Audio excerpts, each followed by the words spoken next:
Additional. Jupiter Mining Corporation reminds all employees that no contraband, illegal substances, explosives, or on-world life forms may be brought aboard the ship on return. The penalty is incarceration in suspended animation in the stasis booths until you are returned to your point of origin, and permanent debarment from future employment throughout the system.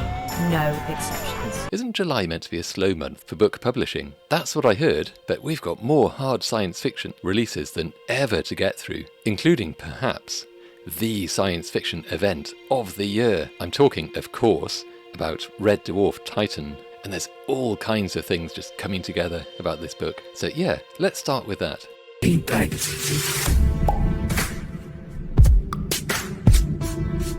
And in fact, I was going to hold up the book cover, but I'm actually reading it on audiobook right now, not right this second, but right now. Red Dwarf Titan was written by Rob Grant, who of course was one of the original scriptwriters for the kind of amazing British sci-fi sitcom series from whenever it was, the 90s, 80s, whatever. When actually was it that first started airing on BBC Two in February 1988? Gosh, so that makes it count as a 1980s TV series. Pretty ancient, but so good. Very dry sense of humour, kind of nihilistic. The whole thing was very just like, oh, the entire human race is long since dead, and there's just one survivor. What are we going to do? And then all of the humour and hilarity stems from that. Of course, talking about nihilism, I suppose, Rob Grant did, of course, pass away quite recently, aged 70. That actually makes this particular book release rather poignant. On the more positive side, the audiobook is actually narrated by Chris Barry, who played Rimmer in the TV series. Just absolute legend. And of course it does mean that any time the dialogue reaches a point where Rimmer is speaking, it sounds just like him. He also does a pretty good Liverpool accent for Dave Lister. So this book is a prequel, and it's set before the accident that wiped out the crew, where the original TV series began. So the mining ship Red Dwarf is in orbit around Titan, and most of the crew is heading down for shore leave. There's a reluctant hen party, a cheaty golfing break, a terminally boring cultural odyssey, a drinking and fighting binge, a stomach-challenging culinary bean feast, and a violent tour with Shore Patrol. Chicken soup machine repairman Dave Lister and Arnold Rimmer have less noble ambitions. Rimmer wants illicit exam-cheating tech to land a promotion, and Lister just wants to acquire a cat to smuggle aboard. But mostly, they just want to get away from each other. Their plans collapse when they receive a cryptic message from the future. So yeah, this one is not exactly hard science fiction. It's comedy first, but the franchise has always used genuinely hard science fiction concepts. The other pretty momentous aspect of this book release, it's the first Red Dwarf novel in, oh my god, I feel old, 30 years following backwards in 1996. Grant co-created Red Dwarf with Doug Naylor. He died suddenly about a week after the book's announcement. I mean, genuinely tragic. So this makes this both a return and a farewell. Sci-Fi Now's review frames it exactly this way. Next, Ice Vegas by, oh wow, I was going to say Heavyweight Giants, but I have to choose one, don't I, really? Heavyweights and Giants. And/or Giants, Larry Niven and Stephen Barnes. Carver Reeves is head of security for Baldr, BALDR, a vast nuclear facility that powers half of Europe, and alongside it, Ice Vegas, a domed architectural fantasia of a city that has grown up beside the plant. It's Carver's final week before retirement, with Christmas plans to meet his grandson for the first time. But then, saboteurs infiltrate Baldr, intent on crippling the plant and killing hundreds of thousands of people, I assume. Carver's only hope is an assassin called Spider, whose real past is buried under layers of false identities and implanted memories, and he's been quietly hiding in Ice Vegas long enough to make friends for the first time. Spider, she must stop the latest scion of the Waldemar family, who has spent generations working towards control of the world. From a science and technology angle, this is probably the strongest pick of the month. We're talking about fusion power, finally. Allegedly sometime soon in reality, but in this book it's already here and it's being used as civic infrastructure. The premise treats a fusion plant not as a plot MacGuffin, but as the load-bearing utility for an entire continent. There's also domed city engineering and the thermal energy economics of building a habitable megastructure right next to your power source. Critical infrastructure security, sabotage of a power plant as an attack vector. Bit of a hot topic, that. Implanted and falsified memory as identity technology. The co-author Co-author Niven, of course, is a definitive hard science fiction brand name. Have I got me some Niven? I was looking at some Gregg Egan, but Niven for sure. The whole book really is science-based extrapolation, so good one. Maybe I should have started the video with that one, but hey. The next one is kind of science fiction, but there's very much a fantasy element to it as well, as you'll see. Thieves Sky. This is Rich Man's Sky number 4 from Bean Books. Bain Books?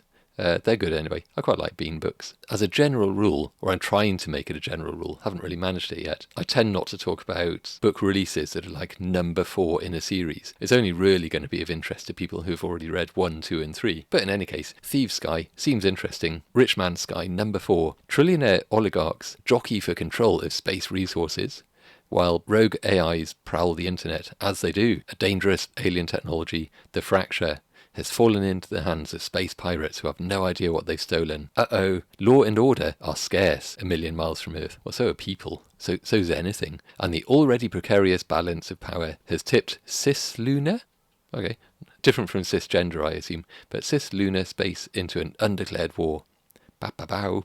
Rogue AI agents operating autonomously on networks. For me, I think that's probably the thing that I find most interesting about that book. Meanwhile, the author, Will McCarthy, has some pretty interesting science and technology credentials of his own. He's a former Lockheed Martin flight controller, aerospace CTO, and he's got 29 US patents in nanostructured optical materials. He also invented so-called programmable matter, the Wellstone concept, apparently, and he was Wired magazine's contributing editor and the Sci-Fi Channel's, the Sci-Fi Channel's science columnist, so genuinely credentialed as an engineer, and here he is writing hard science fiction. Next up is another book about thieves. What is it about books with thief in the title? I'm not that interested in reading about thieves, to be honest. Just, oh yeah, they've reformed, but what about the people they stole from? Are they happy for them as well? Cloudthief by Nathaniel Rich. Society's most valuable treasure no longer sits in banks, casinos, or museums. Instead, it sits in giant, anonymous data centers.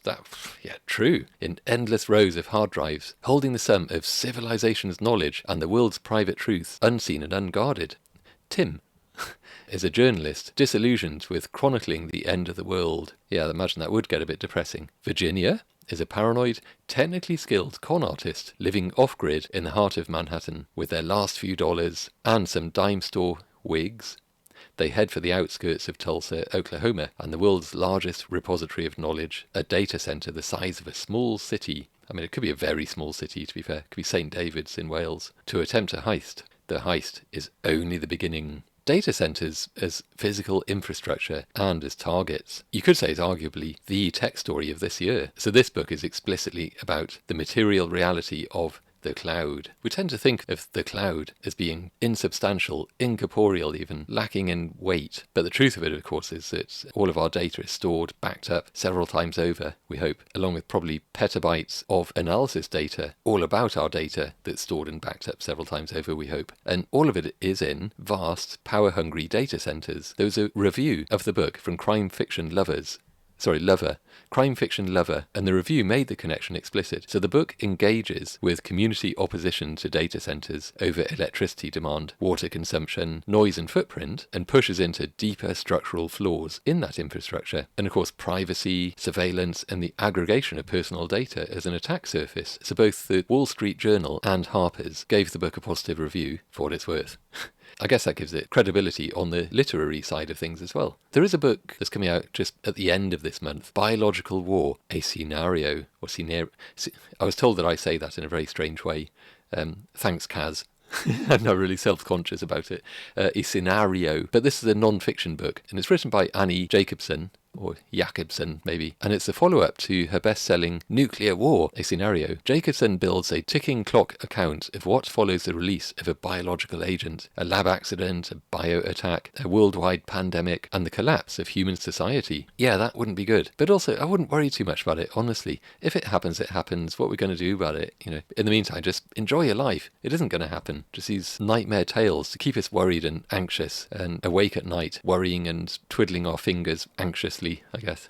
Icefall, The Rise of the Nine by Michael Newman and John Land. An alien ship, a ship from somewhere alien and far away, crashed into Alaska's Mendenhall Glacier 150,000 years ago and froze within the ice until glacial melting, which kind of happens, thawed out its inhabitants in the present day. Kai and Jules Bevins, both professors of astrobiology at Caltech, are pulled from their home and taken to the site where a special army division has taken charge. But something has already escaped through a breach in the hull. It's the Thing. Basically, it's the Thing, isn't it? Meanwhile, 2 Alaska State troopers trace a missing delivery driver's movements 15 miles away on the Juneau ice field to a nearby village. A team of super beings stands between Earth and the annihilation of a predatory alien species. Okay, it's the Thing with predators and alien super soldiers here to protect us. Hurrah! Other books being released. Erebus 13, which is book number 3 in the Red Space series. Here we go, and doing it again. Another book that's halfway through a series. Still, this is the crew of the Artemis has escaped the nightmare of Paradise 1, but at great cost, blah blah.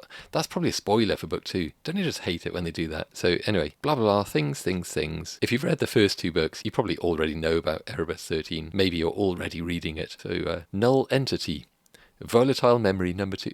Another one. Okay, another book in a series. This is by Seth Haddon. With her identity erased from the Corporate Federation. Is that going to be another spoiler for book 1? Anyway, Willa is a ghost in the machine. Untraceable, unpredictable, and fueled by vengeance. Oh, she's an angry ghost. Probably a poltergeist in the machine. So this one centers around digital consciousness and the question of what a relationship with an uploaded or emergent mind actually is. So it's kind of OnlyFans with AIs from uploaded consciousnesses. There's identity erasure from a corporate state database. Basically, what is a digital identity in terms of like biometric records? And then what would deletion mean in practice? Corporate governance of infrastructure on a mega scale. Are you saying that isn't how it currently is? And it's kind of cyberpunk adjacent, a bit softer on the physical science side of things, but very strong on the computing, AI, IT side of things. Next up. And now the End of the World books. The apocalyptic End of the World books, which I quite like. Not with a Bang by Temi. After losing his job, Marcus Minton begins stockpiling cans of food, presumably, running evacuation drills and digging a doomsday bunker in the back garden. His daughters are unravelling in their own ways. Chantel is haunted by dreams of disaster, and Briar's obsession with a missing classmate draws her deeper into a UFO cult. Yeah, you don't want to do that. Meanwhile, no one knows about the diagnosis that their mother has been hiding. On the morning of the eldest daughter's wedding, an extinction-level event tears the world apart, and the Mintons must fight through a devastated city back to safety, survival, and each other.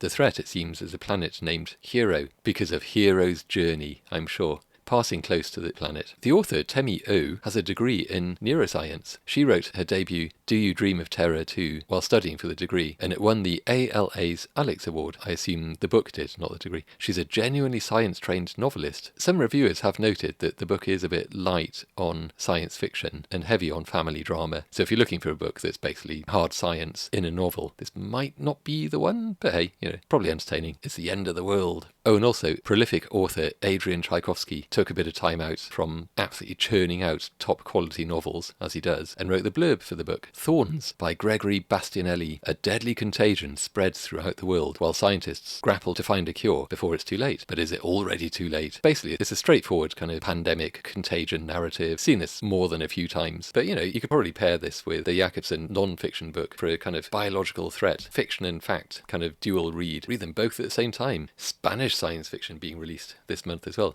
The Mulai by Munir Hachemi, apologies for the pronunciation. An archaeologist is sent to a distant planet to study a community descended from a space mission that took place long ago. But now they're living in climate-controlled dome settlements, and they worship a god called Dog.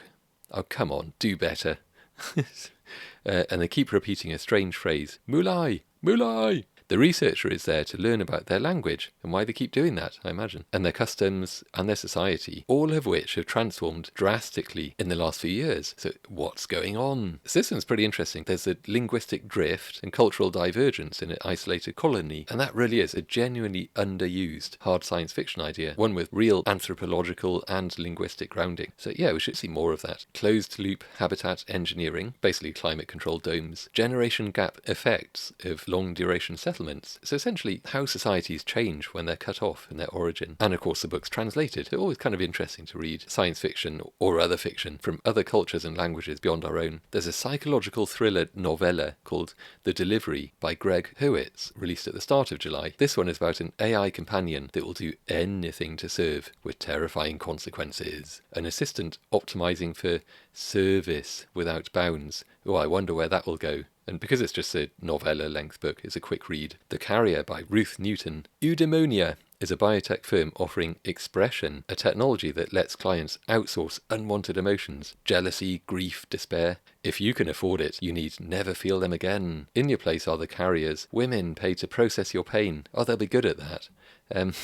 Viv is an emotional transport operator who loves her job, why would she love her job, processing pain all the time, and believes that she is helping people escape their sadness? That's why. Job satisfaction, I suppose. Until she enters a restricted access room and finds a Carrier dangerously ill, overloaded with trauma to meet clinic quotas. Despite Viv's efforts, the woman dies.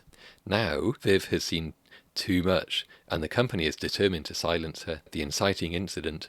Before they reach her, can she make the voices of the women who have borne too much heard? Yeah, this is kind of a fascinating one, actually. Emotional transfer as a biotech product. All sorts of ethical concerns there. Class stratification of medical technology. So all of a sudden there's a class of people who can afford to not suffer. The irony, of course, being that they'll end up as kind of small-minded people in a way, because you need to suffer in order to become a better, more grounded person. Tough as it is, that's life. It's kind of what life is. So this book was also shortlisted for the Hoddescape X Science Museum Debut Science Fiction Award. It's a hell of a name. And also longlisted for the BPA First Novel Award and winner of the Jericho Writers Friday Night Live. So it's kind of positioned for fans of Severance. There was a Severance-like book from last month's Books Roundup as well. Newton herself is a campaign producer for charities and NGOs from Bradford-on-Avon in the UK. Yay! And she's now in the Northeast. That pretty much wraps it up. That's all of the book releases that I particularly wanted to mention with a strong science and technology background for July. Thank you so much for watching this far. This turned into a fairly lengthy video, probably more YouTube shorts to spin out of it, I guess. So yeah, thanks for watching. Do get subscribed. Please leave a comment. What books did I miss for this month? Which ones are you interested in reading? What have you already read? What should I be looking out for in August as well? Thanks so much. Take care. See you next time. Bye.